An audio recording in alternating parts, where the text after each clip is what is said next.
আমাদের এখন রাতে ডিনার করতে আমরা বসে গেছি। তো ডিনারে কি খাওয়া হচ্ছে চলো তোমাদের সাথে একটু শেয়ার করে নিই। মা বানালো এখন, তো চলো খেয়ে নিই, আগে দেখিয়ে নিই তারপরে খাচ্ছি। এই হচ্ছে আলুর পরোটা, আর এই যে সস, আলুর পরোটা দিয়ে সস আছে, আর এদিকে মিষ্টি আনা হয়েছে, মিষ্টি আছে দেখতেই পাচ্ছ। বাচ্চাটাকে এখনও খেতে দিইনি, ওকে একটু পরে খেতে দেবো। তো ভাবলাম আগে আমরা একটু খাওয়া দাওয়াটা, এই ব্যাঙে মাথা খাবে তোমার রুটি। আরে আমার ছেলেটা খিদে পাইছে।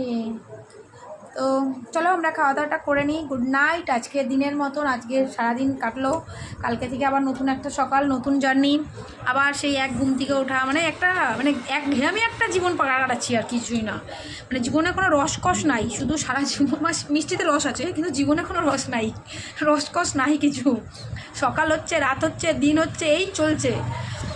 মানে কেমন একটা জানি হয়ে গেল ফট করে মানে জীবনটা। যাই হোক, বাঁচতে হবে, থাকতে হবে, খেতে হবে, চলতে হবে হাসি মুখে। চলো যাই, কাল আবার আসবো নতুন কিছু নিয়ে। আপাতত খেয়ে নিই।